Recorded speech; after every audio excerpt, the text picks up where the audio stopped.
All right. Little update. We're finishing up cleaning out the greenhouse. So our ladies totally fooled us. They did not give birth, and I think they still have another week or so. But honestly, it was a blessing in disguise. We learned so much about goats and their pregnancies and when they're due, all of the signs. So we're gonna make a video and kind of show you guys some of what we learned, so that for first-time goat owners, you can learn a little bit from our little mishap there. But yeah, it was all really great. The ladies got a little extra love, got treated like queens, and got to be in a nice warm greenhouse through a cold time in February. All right, I think this is pretty hilarious. These goats, because they're so well loved and treated and snuggled and fed on the daily, they just hang out. They can just free range on the land and do their own thing. They're just going, having some little conifer treats and exploring and getting some exercise, and they're having a great time, and they're visiting all their other goaty friends, and yeah.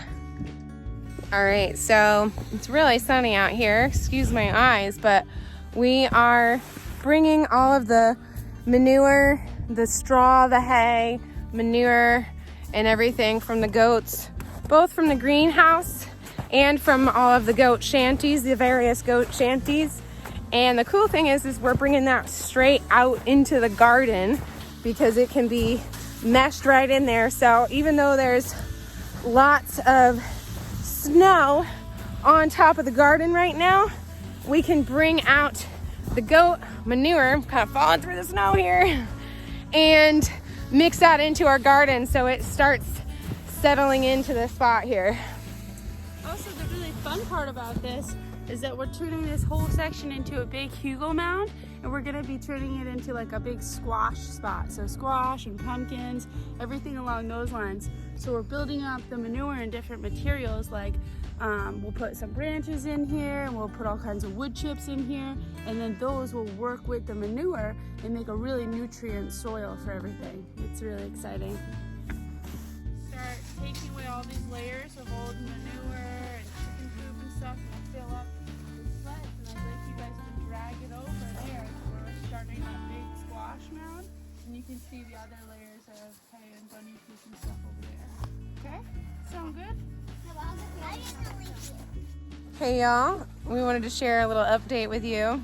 We are getting ready to shift our animals, so what we're going to be doing is we're turning an old goat shelter, we're fixing up an old goat shelter, and we're going to be putting goats in one side of it and chickens in the other side of it.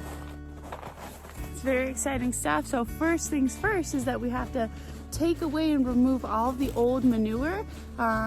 Previously, I think somebody layered up all of the chicken manure in this old goat shelter. So we'll be using that in our gardens, and that's the first step. So we are coming in here and gonna be removing old piles of manure. And while we're at it, we have to be really careful because we couldn't quite find any reaching into these holes, but we thought we saw a mama bunny in and out here once or twice, so we're going to be really careful and make sure we don't affect any potential babies that are in there. Hey everybody, so check this out. I'm wearing a face covering because it's pretty nasty and dusty in here, but wow, this is incredible. So this is amazing. See this color in here? I'm going to get and closer. Then in here, the layers that we're breaking down. This is just amazing. Our garden is gonna love this. And we're gonna mix it in with some wood chips that have also been processing for quite a few years. I'm very, very excited. This is really good stuff.